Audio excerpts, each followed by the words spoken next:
question. Oh, damn. I almost had In it progress. right. In progress. God, it is May 2023. Y'all want to hear something crazy? I went back on YouTube the other day and saw that our first recording was May 2020. We have been doing Grown as Women for Wow. 3 years. Look at us, like Yes. 3 years in the game. Wow. So this is our 3-year anniversary month, right? Like, so cheers to it, right? We cheering. You guys got a little cheers, a cheersy, Clink, clink, clink. cheersy, clink, clink, clink. So super excited because that first year we had like a lot of episodes because the year was more than a year. Right. And now we're in season 2. So super excited about what we are doing. And the people that we get to touch and the conversations we get to have with each other. So for those that are listening, welcome to Grown as Women. This is me and my best friends talking about real life grown as women stuff, from money to relationships to identity development and parenting and all the things that make us grown as women. And I'm proud to say that we are seasoned women. I'm a little Lowry's. I'm More saucy than seasoned. You saw Jesus. Oh, she's saucy, y'all. I bet you are saucy. You You know what? I'm not even gonna go there. It's too early. Okay, It's too early in the episode. I'm not going there with you today. Okay. But today we are going to be talking about life and legacy, specifically as it relates to mothers, because this is also Mother's Day, is Mother's Day month, right? So, but we're going to put a spin on it, right? We're going to be talking about what we have gained from our mothers, what we can put down from our mothers, how we are like our mothers, how we're different from our mothers. We may even go into like what we would like to see of our mothers as they continue to grow older, right? Because remember that they didn't have a whole lot of autonomy in creating their identity. Most of our mothers were born before women's liberation, so they didn't have the identity aspects that we get to have. And so we're going to talk about that today, right? And some grown ass women conversations. And if you're listening in, we hope that you maybe later go and have a conversation with your mom or your godmom or grandmom or whoever's in your life that leads the path for you. So let's do some quick introductions. Let's start off with Nick, who's to my left. Hey, Nick. Hey, girl. Hey. You know, I love my little tagline, double divorcee. Oh, wait, you know what? We didn't talk about colors, right? Because remember, for April, we had flowers. So my favorite color is olive green. It is also a shade that you find in money as well. So that is important, okay? I don't feel like I need to really say much more with that. So I will leave it there. And I like your hair color, Nick. Does it have a tint on it, like a burgundy? It's growing out. It's sure. It's a color. You know, I don't. It's cute.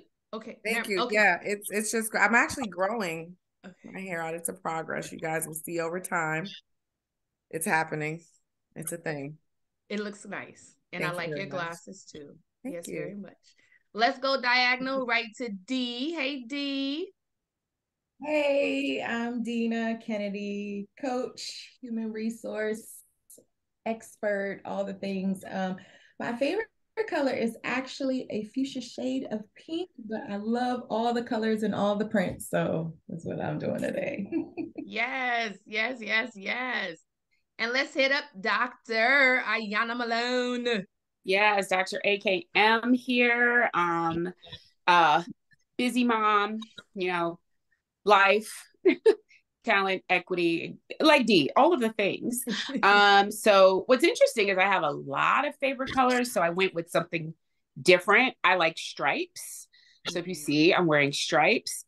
And then I like very bright colors. And I like this one in particular because it matches my favorite drink, which is a margarita. And so I had a margarita and I was like, ooh, I should wear my margarita matching sweater.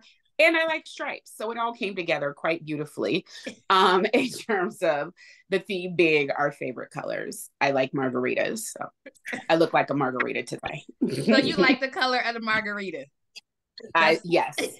That kind of lime green. And then you get the dark from the rim of the flesh of the lime. Yeah, it was a whole thing. This is getting rather deep, Yanni. This is rather deep. I'm enjoying it though. You know, I like depth. So I am, of course, Dr. LaNail Plummer, the CEO of Onyx Therapy Group, and super excited to just do this podcast, right? And to continue to do it. About me, I don't know, CEO, mom, wife, obedient to God, I don't know, all the things too, right? Like I love all of it. I'm a starter, right? I start book clubs, I start things, right? I like to start things and bring women together. So that is who I am. My favorite color is actually pink, and it's bright pink. And what's funny is Nikki has been my friend for 85 years and 3 days. And when we got on, she was like, "Boo, your favorite color is pink." I was like, "Yes, I just actually don't have enough of it," right? So maybe thank you for that, Nikki, because maybe it is a challenge for me to get on and get better at all of my pinks. But pink is my favorite color. I must have a shout out to my sorority sisters of Delta Sigma Theta. I do love y'all, but pink is my favorite color. I was wondering, red and cream make pink. Like that's right. This is just a lighter shade of red. It's a blended shade. It's a diluted crimson. Yes. Yep. And I also have my glasses on that are also pink. They give a pink clear vibe too. And speaking of which, I see all of you guys with your beautiful glasses on too. And I don't know if all of our listeners and our watchers rather see that we often change up our shades, like our glasses, our specs. That's part of our thing. It's funny because it's a collective part of our friend group where we all wear glasses and we wear different styles of glasses. Exactly, right? We have cases of glasses. So that's a collective thing in our friend group. Still wanted to be cute. What you said? What? Say it again. Got old and we still wanted to be cute, girl. Because the way in March when I was at that party and I told y'all I was auntie up in there, I was like, who are these baby? I think they still got a little breast milk on the side right there. What's going on with them? But let's get into our topic today. So mothers, can we start off by simply just describing your mom? Like, how would you describe your mom? Who is your mom? Okay, the extrovert will go first. Like the extrovert will I didn't know if the pause was because I got deep. Like, look, I paused. Who is that woman? Listen, I paused because I know I can talk. So I'm like, wait for it. Okay. Well, since I'm here, who is my mom? So my mother she is a saint. Okay. But let me be clear.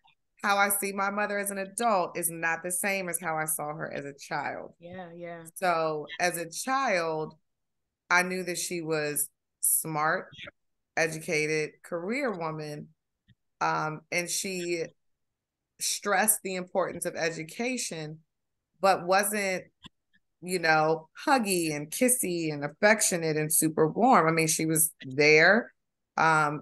My after school games, if it was during the week, she wasn't there because she was at work. But when she came home from work, she cooked dinner and she was there, made sure homework was done, got us ready for bed. But I didn't really truly see her as a person. I just saw her in the things that she did.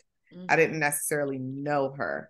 But being an adult now, I'm like, my goodness, this woman is a saint and has like a heart of gold. She is very affectionate now with me. And I actually had to get used to it at one point. I'm like, oh, this is kind of weird. But especially with me having a daughter, she, I think I actually had that conversation with my mother about, you weren't very affectionate, but dad was really affectionate. And so now she's like overly affectionate. I'm like, okay. But I didn't realize how much my career ambition stemmed from me wanting to pass my mother's success because she was what I considered, especially being a Black woman and at the time, very successful. Her secretary had an office in the bathroom. So I'm going in her, she's the office with the boardroom that people come to her. So I'm like, oh, so this is where I started to form what I want. I want to be the person in the boardroom telling them what to do and they're, giving the directions with all the presentations and stuff. And Lord, be careful what you ask for, because now they won't stop coming to me. But, that's her. I want to take that warmth from her I don't know. No, no, not yet, Nikki. Okay. Don't take what you're taking away and what you. Okay. But We not haven't done it yet. yet. We Okay. just All right. I'll stop there. describing. Hey, Mom. Ayana, did Ayana give you some of her margarita? Right. No, I think I had enough about. Let's go down, Ayana. Yeah, Dr. my mom. Malone, excuse me, Dr. Malone. Yes, Dr. Malone. Yes. Sorry, Ayana. Dr. Malone. No, Ayana. My mom is a very smart, both street smart and book smart, yet deeply flawed woman. You know, she like ambition off the charts, you know, able to really hustle to get where she wanted. She's one of those people where you could have seen her like using her ability for good or for evil, right? Mm-hmm. If she just stayed in Philly, it might not have turned out well. She'd be, you know, kind of, you know, slanging whatever. But because it channeled in a different way, she kind of hustled in a different way and hustled her way into comfortability. But that blend of like book smart and street smart is a really powerful blend. And she's an educator. You know, she was an educator by trade, and I think just a natural educator, you know, where, you know, teaching you lessons and teaching you things like that are part of who her just natural character is. I would say she's more of an extrovert than I am because she's very outspoken. She's definitely that lady that it's like, I don't know, when we in Walmart to church to her job, like you never know what she's going to say. Just prepare to be embarrassed. Just prepare to tell people like, I'm sorry, you know, because she's very outspoken. She's going to say exactly what's on her mind. And that's his Gigi. Yes, he was trying to come in this whole time, but that's who my mom is, and we can talk more about that. Hey, Nayan.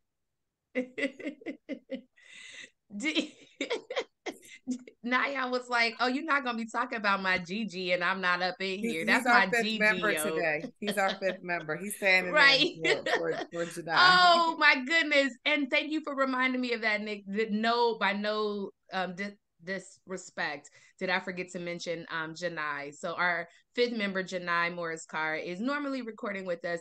And today she is life be lifing. And we go through these seasons of our life where it's like 2, 3, 4 months, 2, 3, 4 years where life really hits, right? And so right now she is lifing and taking care of family business, and we give her all of our love and respect.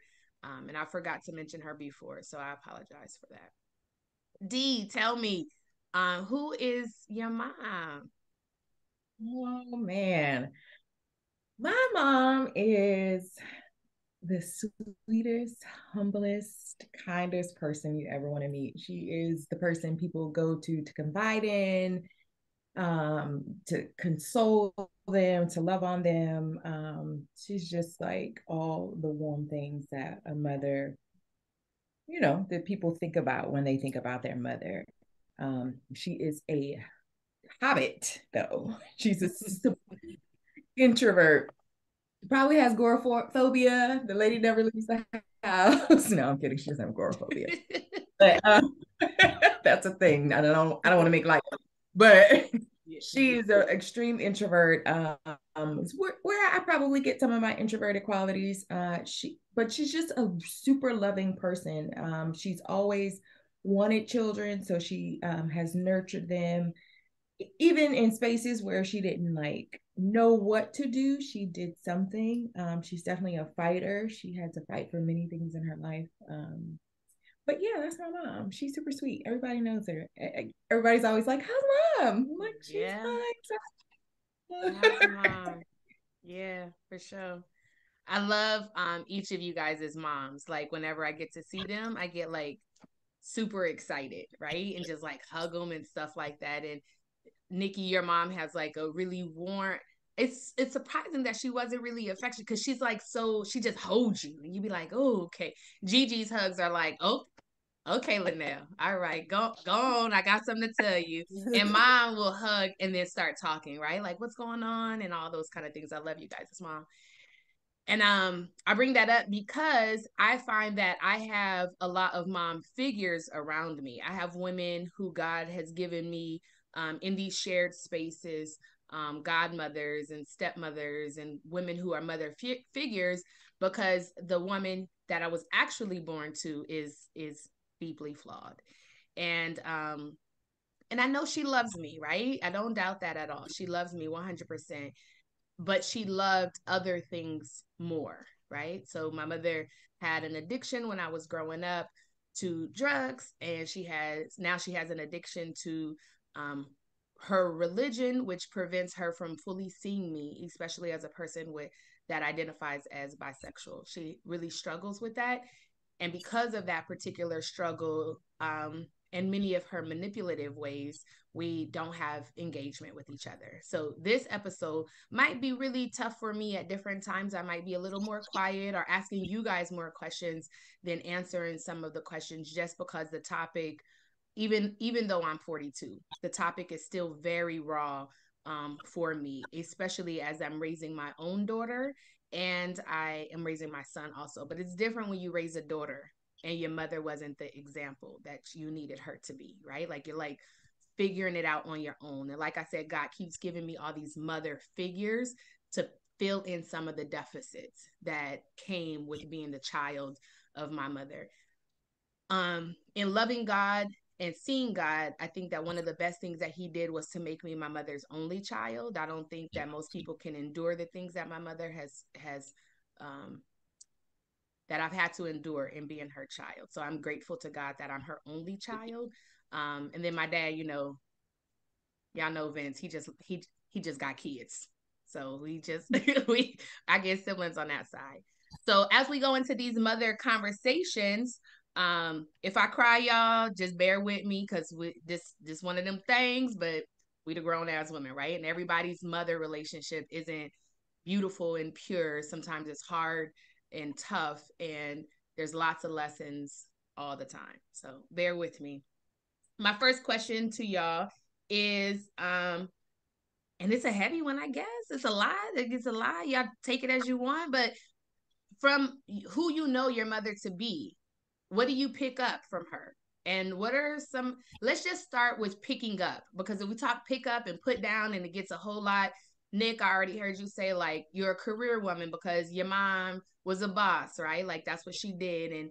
And D, you are similar to your mom in in some of your introversion and those kind of ways. And Dr. Malone, you are an educator, and that might be also a reflection of who your mom is too.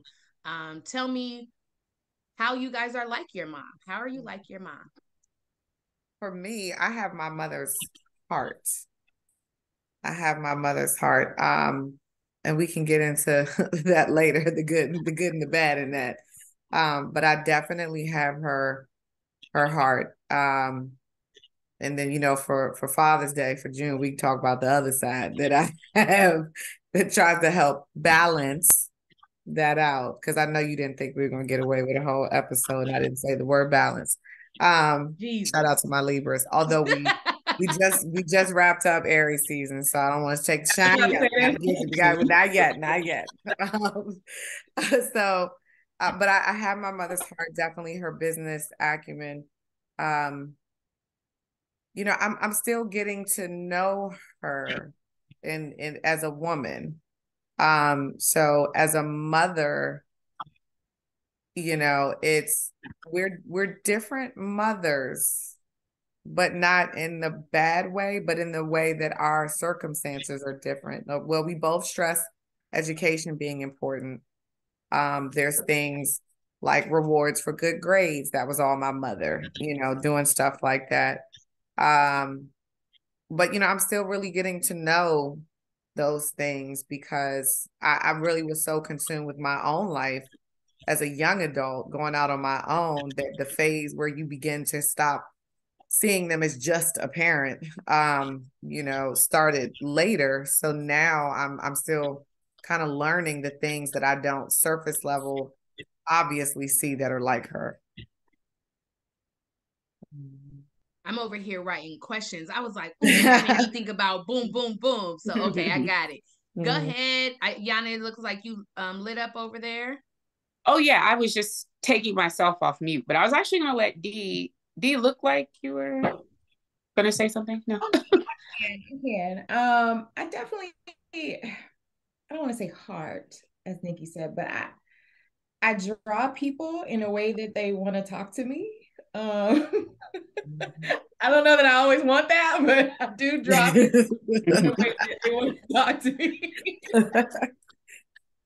It's really easy for me to connect with people individually and, be a support system in the ways that God has allowed me to. Let me see, what else do I take? Definitely being an introvert, definitely being kind of inward facing. I'm often said that I'm quiet and I'm calm because I'm over here analyzing all the things. I may not say them, I'm noticing them, I'm seeing them, but I may not say them. I definitely get that from my mom as well. Nurturer, caretaker, even to my detriment, definitely a resilient person. I've had a lot of personal struggles in my life that I have had to push through. Maybe not using the best set of tools, but pushing through them nonetheless. So I definitely get that from. Yeah, it's an interesting question because I have a hard time talking about what I picked up from my mom, but not talking about what I don't want. So I have to think about how to phrase it because I might embody a lot of her qualities that I don't want to. So I'll stick with, definitely being an educator. I've been reading since birth. The writing part, I remember as a child, I had a journal, and I wrote a morning story every morning. So, doing things like writing, when I think about my tenacity and ambition, like it is definitely, part of her legacy. I think she also imparted great navigational skills to me. My mom is the type of person who can be in any environment. She could be at a boardroom full of, white men. She could be at the Black church where she goes. She is on the town council. Like, there are a few spaces that my mom cannot figure out how to navigate and be in. Again, Philly hustle culture. And I think she has really imparted that to me as well. Like, you have to be just as comfortable in any environment, whether it comes from code switching or masks or, lots of different tech tools. But, part of that great skill of navigating also came from her. And then there's always the small things, right? The cleanliness or the tidiness or the organization. Like, there are all these small ways that I look at that I really embody her. And I'll just put the disclaimer again, probably because some of the big ways I don't want to embody her, but it comes out in those kind of small ways. And believe it or not, I think it makes us better friends as I'm older, that we embody a lot of the small things. Like, we love going to Costco together, right? And we'll go to Costco, and it's always buy two of something because I know my mom is going to like whatever I buy, whether it's a little Shark mini handheld vacuum, the same body wash. Like, it's, and we often think those things, I often think those things are small, but it's really what connects us and keeps us in a close relationship when we are so different fundamentally. So for our listeners who are always like, or watchers, like, I can't relate to that woman. It's all about, like, don't ignore how you can be like your mother figure in those small ways, because those are the things that will continue to sustain you and keep you connected when some of the bigger things are more problematic or ways you don't want to embody. So yeah. While you were talking just now, Ayana, it clicked for me that for the three of us, we are our mother's only daughters. For a couple of us, we are the only child. So I am my mother's only child. Ayana, you are your mother's only child. Dee, your mother's only daughter. And Nikki, I'm an only child. Don't do that. It's done. It's been dunted. We're gonna talk about that in another episode. Okay. We're gonna talk about that in another episode. Okay. And for Janai, she is her mother's oldest daughter and her stepmother's only daughter. So I think that matters too when we start thinking about and Nikki has her position, and we respect the position, but it also matters when a mother has only one daughter and what that means in terms of what she passes on, because it's kind of like an all or nothing kind of situation, right? Like, I got to get this right. From my mother, my biological mother, she was a hustler, right? She like would see an opportunity and she went for the opportunity. It wasn't always legal, but she saw an opportunity and she went for the opportunity and she did that. She was extremely serious about life in the things that mattered to her, right? And again, it wasn't always good. So I'm pulling out the things that I saw in her that I picked up on for myself.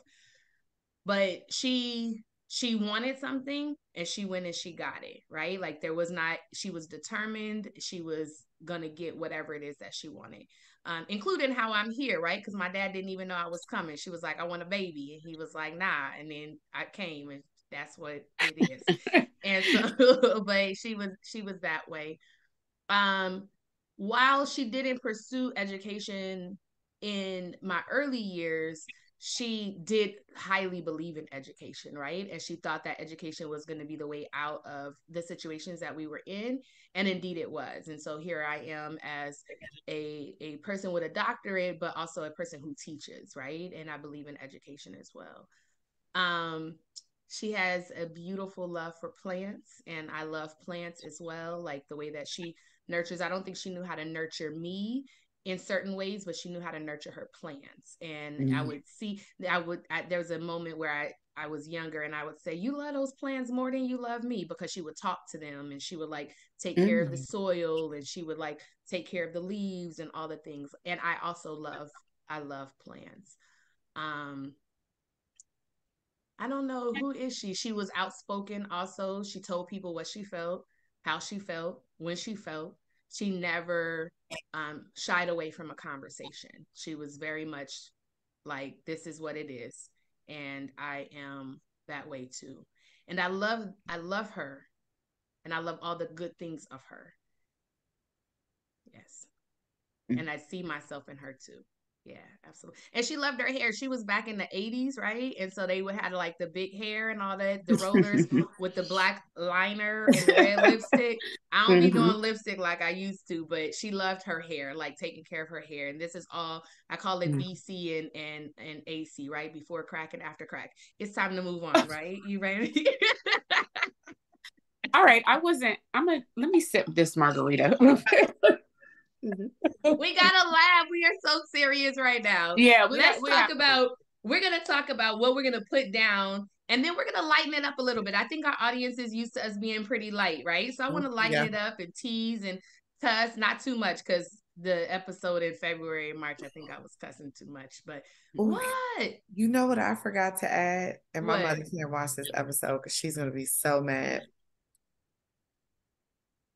So my mom is a bookworm, and I can't say it, so I'm gonna let y'all fill in the blanks. And I'm like, oh my gosh, that's where I get it from. And I'm not talking about books. I'm like, oh. It's what we putting down. And she would, and this does not come from her mouth. This does not come any conversations from her. These are things that digging around in childhood and finding stuff and knowing at an age you didn't want to know. And it doesn't leave you, because when you find things at that age, it traumatizes you. Or it sticks with you if it doesn't traumatize you. It's just something that you just don't forget, right? All I keep thinking about is Kama Sutra. I don't know, but yeah. Worse. That's like child's play. So I'm like, Oh.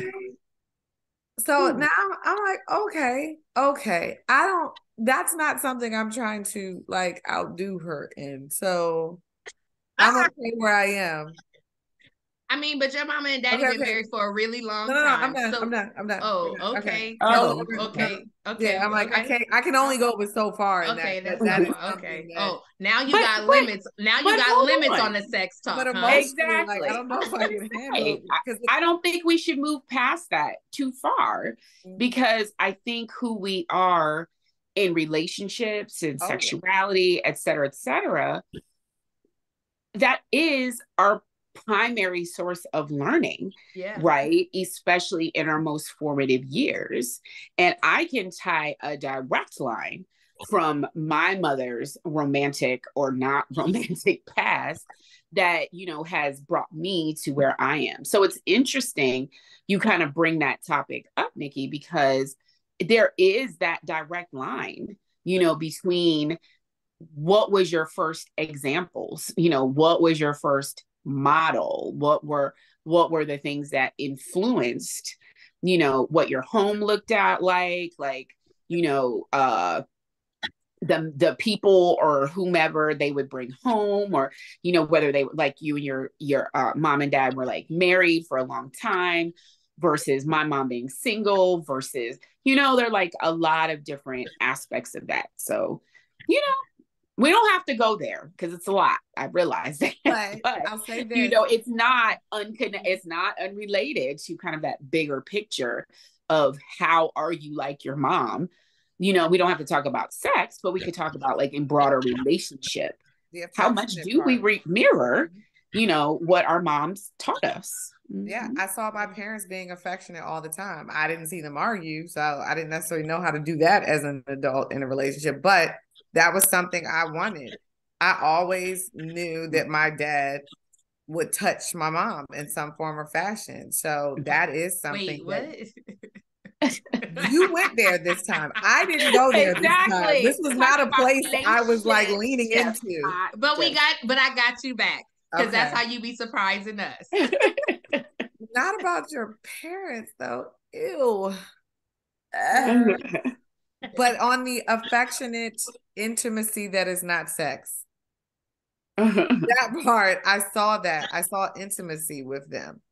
So that's something that I like need to have in my relationship. I need to feel intimacy beyond it being sex, like where we can just be laying or we're close when we're, you know, watching a show, or there's something intimate. There have to be intimate moments. And I've actually found the longer I've been with Forever Love, because remember I told you last month, he has a name now.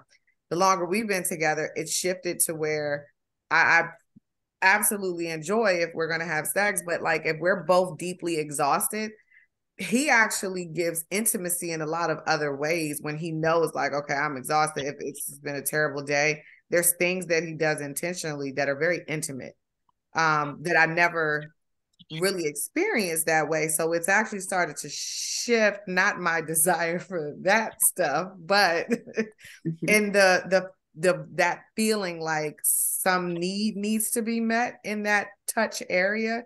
It's like a whole different, like, oh, okay, I'm not walking around like hangry all day now because this didn't happen. And that has been a comment like, yeah, if I didn't do that, you know, you were going to be mad. Not mad, some kind of way. Yes, probably. Thank you. I appreciate it. Okay. I'm sorry. You ready for the question what we're going to let go of? Okay. What we're letting go of? Wait. From our moms. What we're putting down. Oh. My mom struggled with weight, similar to how I do. Really? She's tiny now, but for a long, it wasn't until she retired that she was able. My mother, stress like myself is a direct correlation with us having like weight issues. She struggled just like I do. Same way. It wasn't until she retired from her job, which was very stressful for her, that she, you know, that she was able to really lose weight. Which can be a whole other episode on like how everybody wants to be the boss and how stressful that is, right? It's Like, and the implications of that in short-term and long-term ways. Like, we hear all these things about being a boss, boom, boom, boom, being in charge, and that takes a toll on you, right? So yeah, it does. Yeah. So that's definitely something I'd be more than happy to let go of, but that's going to require some very intentional work, very intentional focus work to do that. Yep. I even bought like some little extra little poster boards and some Sharpies because I need to see words. I need to see words and meaning. Like it has to, I'm that person that has to smack me in my head. Like I need to put it on my phone. So it's the first thing I see, but it has to be repetitive because I'm not that first time get it person when it comes to these messages. It typically has to be an extreme emotional reaction or some serious repetition for me to actually shift. So I'm like, okay, I'm gonna start putting stuff up around the house like a crazy person. Because it'll work. Yeah. I don't think that's crazy. I actually think that's part of vision boarding and visual settings. It's a sensory experience. I don't think it's crazy at all. I actually wish more people would do it because it becomes these it shifts from the short-term reminders to like long-term, right? And it creates habits and things like that. So absolutely. D. Oh, Ayani, were you about to? Oh, I was. Yep. I have my answer ready. My mom is very, very out of touch with her emotions. she's the ice queen. She's the ice lady. In many respects. It took a long time for me to even think she liked me much. And now I'm like, oh, she loved me. Oh, okay. Like, but I would not have known that. There's no way I would have ever known that until like my full on like adulthood, like 30s. And I can recognize it now as like some unresolved trauma, et cetera, et cetera. And I'm like, she could have used therapy. She could have used some therapy over time. She's not going to do it now.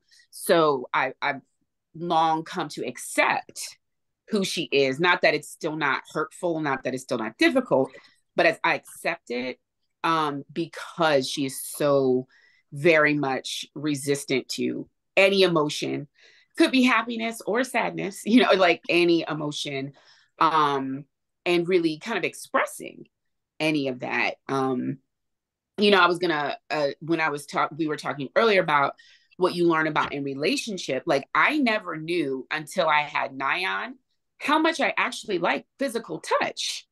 Because like you, Nikki, hugs, kiss it, like, no, none of that. Like there wasn't any of that. So it's not until I have this like overly affectionate child that I'm like, oh, this isn't bad. I'm like, oh, okay. Oh, I actually like that. So I would say that has been like my biggest work through my adulthood, is not wanting to become so disassociated from any emotions that you just kind of cut yourself off from the rest of the world. Yeah. Because she puts on a good front, but like I said about the masks in the code switching, she's very good at the masks and the code switching because she's very much cut off from feeling a lot. And that's deep, Yanni, around that piece around like, I didn't even know if she liked me until I was fully an adult. And later I have a question about what it looks like now for us to be adult women interacting with other adult women who happen to be our mothers, right? Like we are all adults now. But it makes me think about how so many mothers interacted with their daughters in that same kind of way. You know how they say like you raise your daughter and you love your son, right? And that's why I brought in that concept that the realness of who we are to our mothers, either as their only children or their only daughters, because our experiences might have been different. But keeping in mind also that this was post women, I mean, they were born in before women's liberation, right? Like they just didn't, I just don't think a lot. Yeah, and they're Black, like that intersection of Black mothers, Black women, like I just, feel that many women had a similar experience. Like, who is my mom, and does she really see me? Does she really love me? Does she really value me? Or am I just her child? Right. And that those feel very different. So I'm They sure do, that because one feels like an obligation, right? Like, so I can absolutely relate to, other women who, that idea of like, do you even really like me, or am I just your child? Like, right. You're raising me because you have to, and you should. There might be moments that you do enjoy it, but more often than not, it's an obligation. You have to. And you have to impart, wisdom. You have to impart skill, so that I can go out in the world and be successful. That does not mean you enjoy it, right? And you can tell there lots of women in this world who do have kids, but probably didn't want to, didn't plan to, like maybe resentful of it, and or a combination all of the above, right? And so, when we're talking about those relationships, I think it's important to acknowledge the burden on women, especially in society, to have children. Yeah, girl. Even if you don't want to, so, we were talking about, if, Nikki wants an immaculate conception and have more kids. And she's like, no, like, I don't think, bringing that is a good idea. And I'm like, I wish more people were honest about whether they truly want kids or if it's just like an expectation, right? Societal Because pressure. Yeah. that societal pressure that's like, oh, you're with a new person, you're with forever love. I almost call him Forever Bae, but I like Forever Bae too. It's okay. That so yeah, Forever Bae. That doesn't mean y'all need to run out and start procreating just because, right. Like, so it's very, it can be deep. It can be real deep. Mm-hmm. Yeah. D. Putting down for my mom. My mother, like me, was the first child, the one that made the sacrifices, the one that had to get over it and grow up, take care of the siblings. You're in charge. So I don't think she learned how to say what she wanted. And when she did, it was not met with appreciation or, I acknowledge your voice, that kind of thing. So I think she stopped as she grew older. I do struggle with it, but I am getting to a point where, I see something and I say what I want. I want to voice my opinion. Sometimes too far to the left, and I'm being real forceful and dominant, but because I've seen that into her, it's something that I'm very conscious that, I have that similar trait. And I'll just kind of go along with the flow and be like, all right, well, I'm going to leave when I get ready. And, that kind of thing where I need to project, because people in most cases will respond to your wants and your needs. Another thing about my mom, she very meek, again, very quiet. I know now as an adult that she had probably some self-esteem issues, probably some negative mindset issues. We have this thing and amongst me and my brothers where like it's like if something can go wrong, it's gonna go wrong, right? So you start to live with that expectation that something's gonna go wrong, and that starts to change your psyche. You're looking for that bad answer, and then you're hyper vigilant, and some of it's unnecessary, and just changing your mindset helps that. So that's one thing that I consciously put down, just looking for the negative things to happen and just trying to stay positive. We got a fasting group. My fast this week was just to fast from negative thoughts, just fast from negativity, and just look forward to, embracing something positive. So those are a couple of things that I'm hitting right off top. Yeah. I think real quick for me, because there's a lot of things, right? And I try to process them and move through them.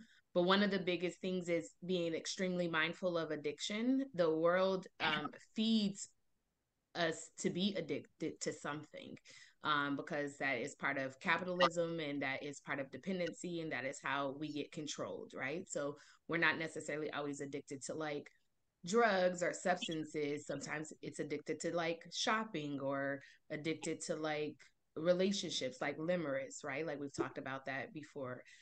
So I'm really mindful of what addictions look like in my life and when I'm becoming too dependent on something. Do you guys remember, side note, do you guys remember at the start of the pandemic, one of the places that stayed open that was considered essential were liquor stores? Y'all remember that? Like that is how society, that is part of how society feeds addiction into our lives, right? We drink for social, we drink for whatever, we drink when we're sad, we drink when we're happy, we drink when we're celebrating, and we get addicted, and we drink right now. And I saw that, Nikki, we drink right now. I'm doing. But I'm super mindful of addiction. I'm super mindful of how I parent. In terms of, I don't want my children to ever feel that I have manipulated them, or I never want them to feel like they have to do something out of guilt, right? Like I set an expectation in normal life, but when it comes to how they interact with me emotionally, I never want them to feel guilted into doing something, right? Like, just because I'm their mom. And so I'm super conscious of that. That's one of the things that I let go. Working through relationships. My mom, because of her own trauma, she had a really difficult time working through relationships. Whether it was intimate partners, our family, our friends. And while she spoke her truth always, she also had a really hard time. Her attachment style, clinically, her attachment style was disorganized. So I have to be mindful of my attachment style as I am trying to let go of some of the things that she's taught me. Not on purpose. Some things on purpose, right? Like I remember her explicitly saying, like, don't let your friends around your man. And she did not believe me at the time that I was not just with guys. She did not believe me. But she was like, don't be letting all your friends around your man, because then they're going to want to sleep with him. And I was like, that is so weird and perverted, right? But it was her trauma. And so some things that she taught was very explicit, but it was trauma. And then some things that I'm letting go of, I don't even know if she's aware of them now today, So that brings me to this idea. Well, before we go into the adult relationship, tell me, let's talk. And if we could be light about it, right? Under what circumstances did your mom have you, and how did that affect your relationship? Like my mom, she saw Big Vince. She said, Big Vince, he fine as hell. I'ma have his baby, right? And she did whatever she had to do. My mom was shaped real, what they call it, a Coca-Cola bottle. And the story is that she would walk by him and she would switch a little bit more. She took that thing a little bit, do a little whistle. And she was like, I'm gonna have that baby. And she ended up being a single mom. How did you get here? How did your mom get you here? And how did that affect your relationship? I was my mom's prize. Even though she went through all that stuff, I was her prize. She was like, I got that Vincent. I got Vincent first child. Ain't nobody got nothing on me. And when she was good and clean and stuff, I was her prize. Tell me, how did that work out for y'all? Well, you asked how we got here. So. No, wait. Nah, okay. Nikki, no. Because when I tried to do it a few minutes ago, you told me I couldn't talk about it.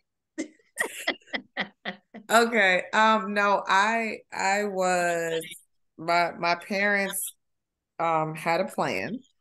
Okay. They wanted children. They did a thing and then said they wanted to a little near 2 years later to create me. So they were expecting for me to at some point come. They knew I was coming. They didn't know if I was going to be a girl or a boy.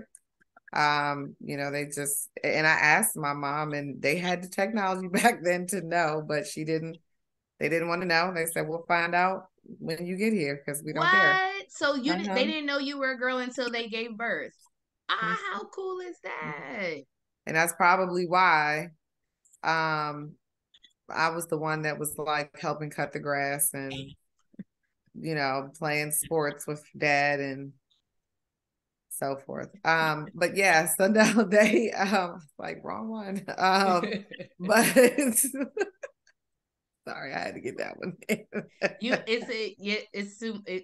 You know what? That person's birthday just passed this week, so that's probably why this is. Oh, okay. So yeah, so they knew I was coming. How that's affected our relationship, I think what is me being a single mother, I think it probably removed the potential for resentment by not being planned, right? I think that a lot of people, not just mothers, but even fathers, don't own that is a real thing, that it is natural and okay for you to feel, as long as you understand it, understand how it appears, and you just, manage that, because it's not the child's. They did nothing. You know what I mean? Break that down a little bit more explicitly, Nikki. Go ahead. Okay. What I hear you saying is that there's many parents who give birth to children that were not planned. Surprise. Well, they could have been planned, but maybe someone wasn't being honest. Yeah. So and your point earlier, right? And subsequently, the parents resent the children. Yes. It's possible, especially if they don't want to resent the other parent, right? Because you can still be married, have a child that you said, yes, let's get pregnant and have a child, and there still be resentment because really, or was it Ayana? I think it was Dr. Malone that said it earlier. Not being, let's be truthful about, as much as I love forever love, that is not something I would want. That's right. Right. So yeah, I think that them in their circumstances also influenced their parenting. They had that, the whole concept of good cop, bad cop, the balance. Yeah. Okay. So yeah. But that balance, not trying to be funny at this time, but that balance that I saw in them is also what made me stay longer and fight harder when I was married to my daughter's father, because, this immature perception that you have to have both, and that's the only way that it could be the life that I had, per se.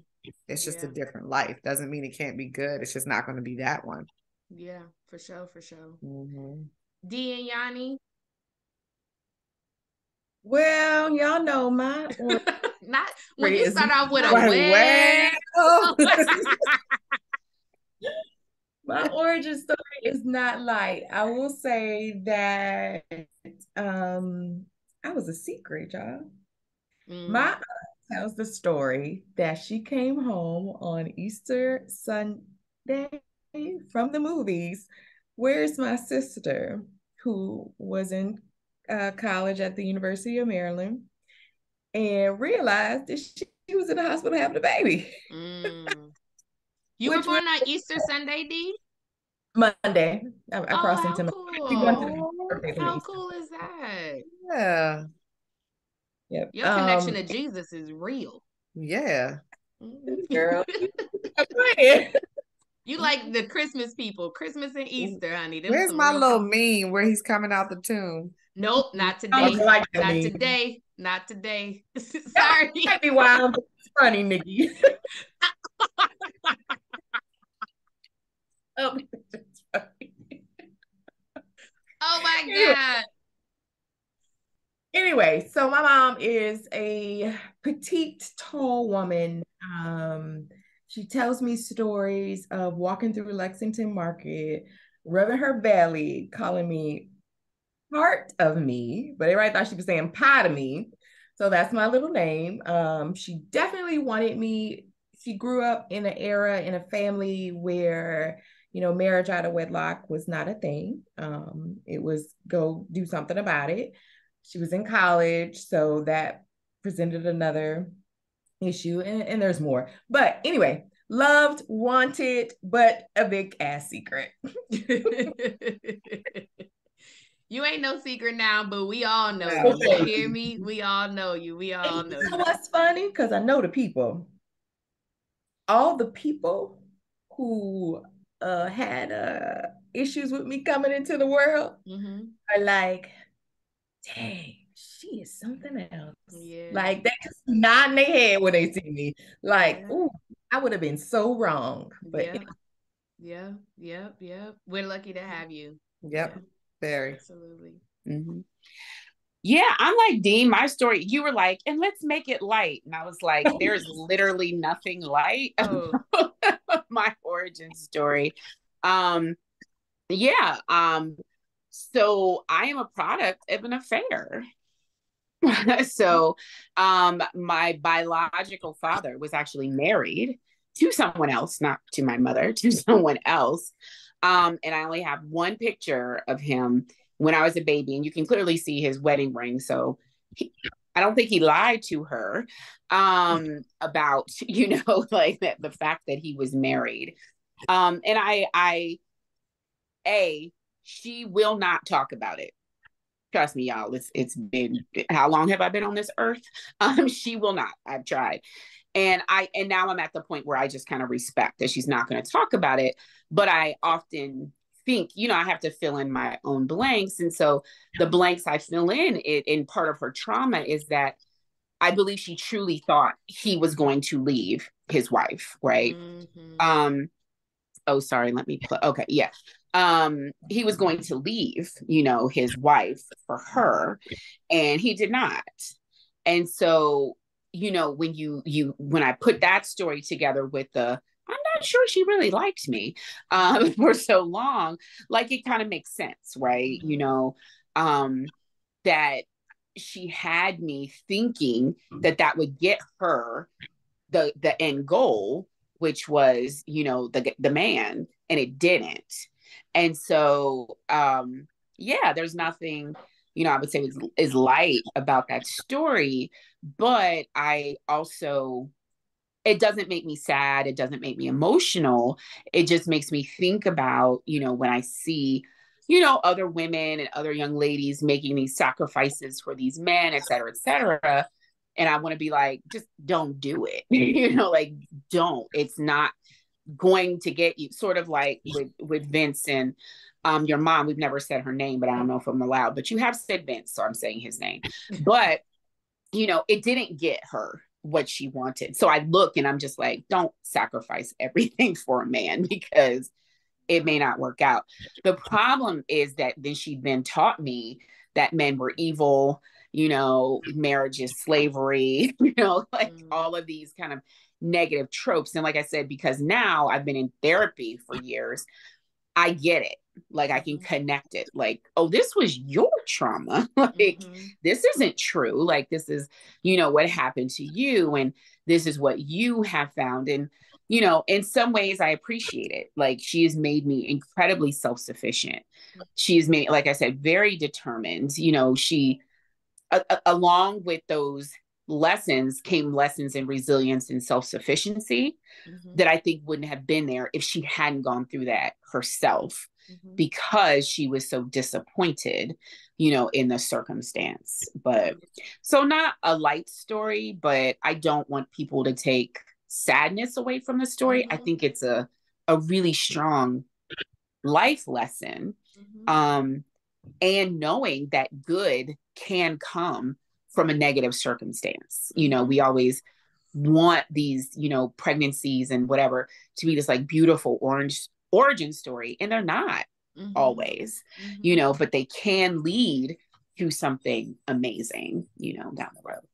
And I love that you said that, because many of us and our people that are listening and watching may have similar experiences, right? I asked some of these questions to you all in hopes that people that are listening are also asking them to themselves, right? Like, how did my origin story create how my mother interacted with me, and subsequently what I picked up from her because of how she interacted with me, because of this origin story, right? Like, there's this whole connection that's there. And if we're always consistently talking about self-awareness, that's part of the self-awareness. You have to know with whom you lived in that womb, right? For 6 months, 7 months, 8 months, 9 months, 10 months, if you were full term, right? But some of us came early. So like, you have to know who that woman was, because that woman created you and you are part of her.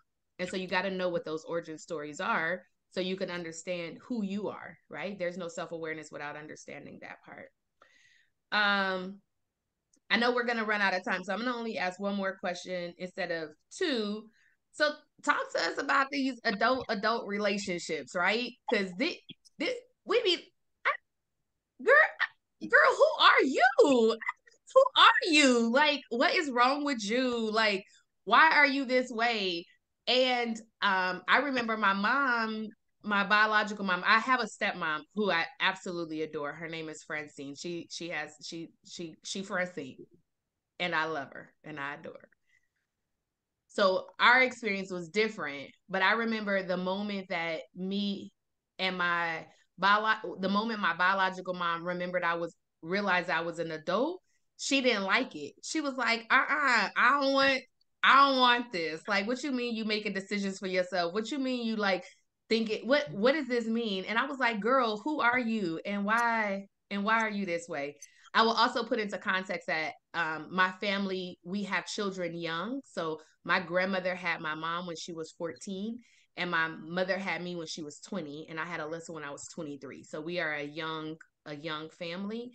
But I remember when I was in my early 20s being like, oh, we're two women right now having this conversation, not just a mother and a child. So what do those adult relationships look like? When do you be looking at your mom like, nah, girl, you're not gonna talk to me like that. You're not gonna, and we're black, never. and we're black. Never. So you can't say to your mom, don't talk to me like that, because then you're gonna die and we're gonna be at your funeral. But you can also look at her like, it's time for me to leave this house, right? Nope, like I don't even do that. You don't even do. Okay, go ahead, Nick. Now that doesn't mean I can't have a conversation with her, but I don't give her the look. I don't give her, you know, I try not to at least give her the tone. And even if it's like a slip up, or whenever she gets frustrated, I feel like, oh shit, I'm in trouble. I feel like I'm about to go on punishment. Even now in your 40s? Yeah. It's a respect thing though. It's just a respect because we were really instilled with respect your elders. So, and that's my mom on top of it. And I know how much like she's my safety net. Now, I'm not saying, Nick, I'm not saying that you're going to say to your mom, girl, what the hell you talking about? Okay. I'm saying those moments where you be like, oh, you are a woman and I am also a woman. I've done that. And it probably was more prominent when I became a mother. It definitely, because even recently, when I go through things and experiences with my daughter, and there's certain restrictions that may be in place, the decisions I made, right, to discipline her. And there's some things I'm not going to share with them in full. And my mother, and neither one of my parents feel good about that. And I really had to explain to them, this is my child.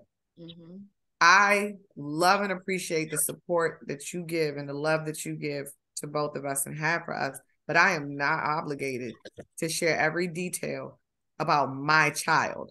And I just need you to understand that I am her mother and just support me in that, right? And it got to the point I said, Mom, did you go to grandma and tell her everything about me? No. Okay. So that right there, you cannot be upset about that.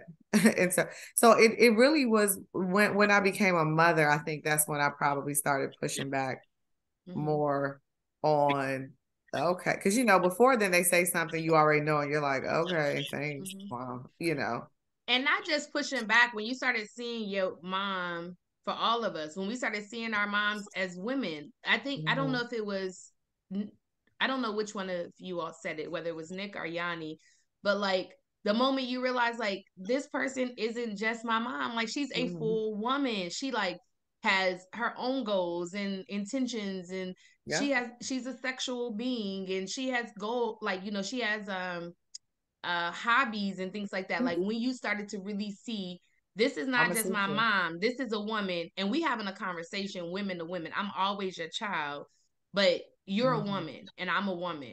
And what does that mean? Yeah. So yeah, tell me. I went. I'm kind of like Nikki in some ways, like it doesn't happen for me. I'm like sitting here like, when have we had a woman-to-woman conversation? It has not happened. And in a lot of aspects, I do still feel like I remain in that child role, even though I'm not a child, if that makes sense. It's more like the role of the child, not that I am a child. And I'm okay with it on a lot of levels, right? Like, I don't necessarily feel the need sometimes. There are moments when we diverge. And it's sort of, again, what you said, Nikki, especially as I became a parent, I was like, I'm not listening to this crazy woman, this crazy bat. But it's like, okay, mom, you know, like, it's not like I never really kind of push back against it. It's not like I'm not going to do that. It's more just like, okay. And then I go do what I want to do in my business. So it's an interesting question for me. I think I always saw her as kind of a woman figure, women entity, because of the way, you know, I was raised. But again, being in a very strongly Caribbean family, like, children are seen and not heard. You better go sit down somewhere. Like, they're just things you don't do and you don't say, almost no matter what. Almost no matter what. So I think it's a really interesting dynamic that we have, because I would say my mom is probably one of my best friends. Like I said, like, we hang out together all the time. We're always on the go, always on the move, always doing a thing, always traveling. But it's still this level of deference no matter what, because she is my mother. So, you know, it's so funny as my age continues to grow. I'm like, dag, I still feel like, like, I'm like, am I sure? Am I sure I'm not 12? But I don't, yeah, I don't know. I like, that's how I feel. Like, is that healthy? I don't know. Is that, should I do something different? Probably.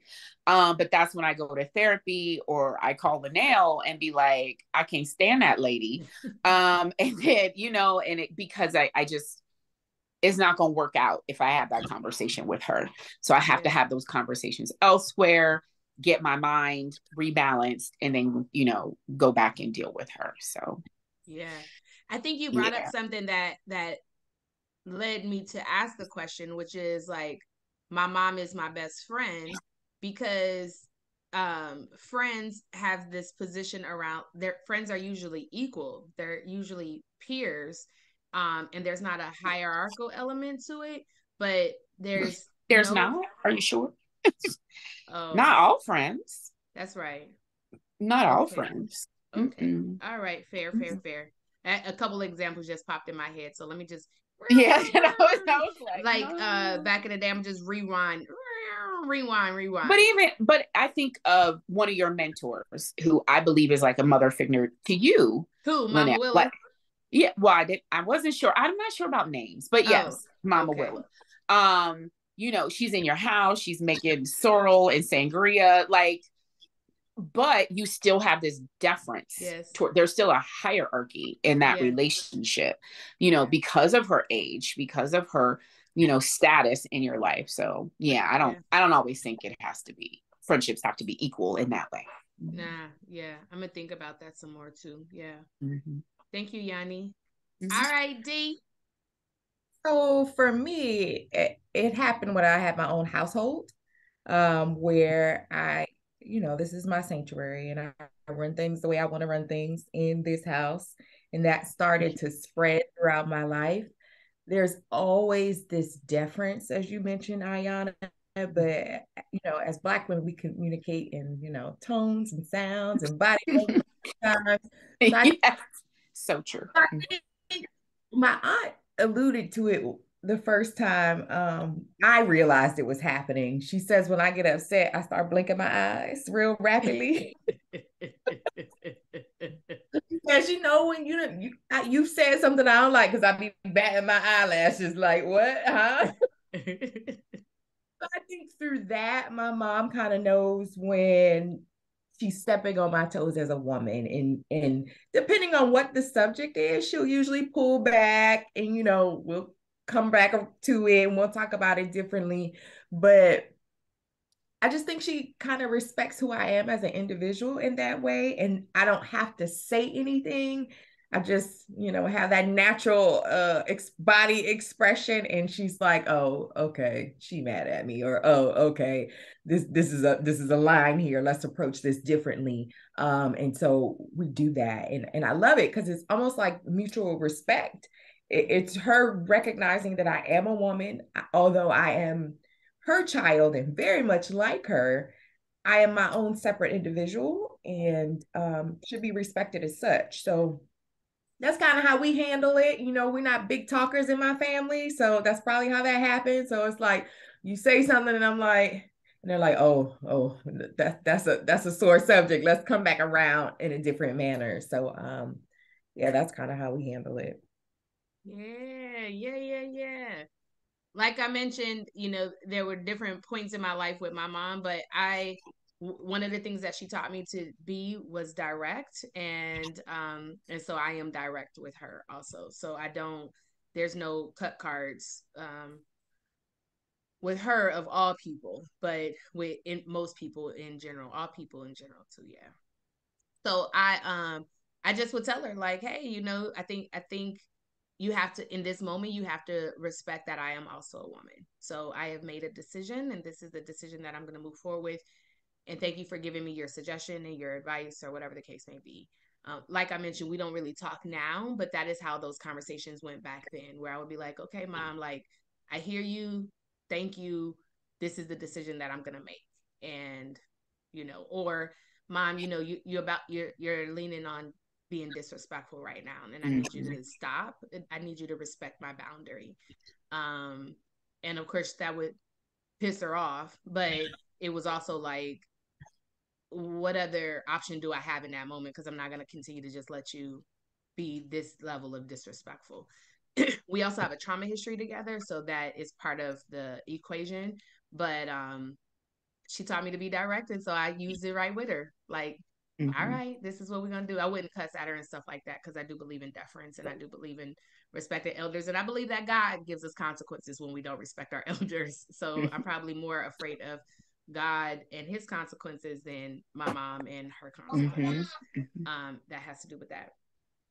I want to say what's really super interesting about that is I also have to say I have not done a lot in my life that would have been misaligned with what my mother wanted me to do. Right. So that's also another interesting factor, because I think of what you're talking about and your mom being disappointed or disagreeing with, or however she's feeling about some of your life choices. Right. And so if you were the good girl, which I certainly was, the good girl, you're not going to have that same experience because everything fell in line. Like, you're going to go to college. You're going to do this. Yep. You're going to buy a house. Yep. Got check. So it's also interesting, and I don't know if we have time to talk about it here, but how much did you rebel against your mother? Yeah. Like, how much did you push back? Because I think it also dictates, that adult relationship that you have. And it could be mother or father. Maybe we save it for Father's Day, like mother or father. But if you didn't rebel against your parent, you're not going to have those difficult conversations. But for all of you who know me, I am like a number one rebel now because I never rebelled against her. Yeah. So in some ways I thank her for it because I like being a rebel. But in other ways, it's like I can draw that direct line that I never rebelled against my family. So I just rebel in other ways. Sure. What's crazy about that, Yanni, is that I was a rather I'm still me, right? Like, I've always been this person. So I didn't rebel against her particularly, but I rebelled against the circumstances. So we were in poverty, and I was like, that does not have to be my lived experience. And so I'm going to do the things that pushes me out of that. We didn't have a lot of folks that were able to or had a desire to go higher in their education. So I rebelled against that, which meant that in a lot of those situations, I was in uncharted territory. So my mom didn't fully understand how to guide me in the next step. So she would guide me based off of like her limited experiences, which was helpful, but it was not the direction I was trying to go in, because I'm the person that breaks cycles in our family, which meant that I had to hear her enough to understand where the issue started so I could break it at that point. So I didn't rebel against her as a person. I rebelled against the circumstances, and she internalized the circumstances as her, but I didn't internalize the circumstances as her. Which is even now that if even in all the vulnerability, if she even came back and was like, okay, LaNail, I'm ready to do this again, I'd likely would pause and go to wise counsel, but also consider it again, right? Because the issue isn't necessarily just between me and my mom, it's between me and her religion. And if she continues to buy into her religion, then it's going to continue to create separation between us. So it's not, yeah. I don't know if that like fully makes sense, but it's not her as a person per se. It's all of these circumstances that she like leans into because she doesn't think independently outside of those ways. So, I thought this was going to be a light conversation. Lord, whoever is listening to us today and watching us, they probably like, I have had to take 15 breaks because y'all got deep, and then y'all got deeper, and then y'all got deeper, and we are now at the bottom of the ocean down with our Orishas. Olakun is down there with us. So yes, indeed. Let's go ahead and close it out. Janai was supposed to do our tip of the day, but we forgot to text her and ask her what the tip was. So what is the tip? Who wants to do the tip of the day? Sometimes the tip is all you need. And that's how we got here. And that is how we got on this earth. And wow, and that's how we got here. You know, I was gonna offer one, but I like that. And I yep, that's how we got here. Sometimes the tip is all you need, and that's how we all got here. I love y'all so much. Amen. I love and appreciate you all. So thank you so much for sharing space with me today and letting me be vulnerable and all the things, and being equally vulnerable with me. So for our listeners, our time right now as we're closing out is 2:22. So we hope that you make a wish. That is an angel number. So make a wish, 222, right? And make sure, you say Happy Mother's Day to the women that are in your lives, that are guiding you. And if you yourself are a mother, Happy Mother's Day to you too. Ayana, we see that you're a mother. Your son is coming in to be a part of the podcast again. Hi, Nye. Hey, all right. Hi, Naya. Oh. See y'all later. See, this physical touch, affection. Very affectionate boy. He said, Mommy, you've been gone too long. That was his he really can't take it. He cannot take not just touch, rubbing, patting, like, oh gosh. I love it. Very affectionate little boy. Bye, y'all. Happy May. All right. Happy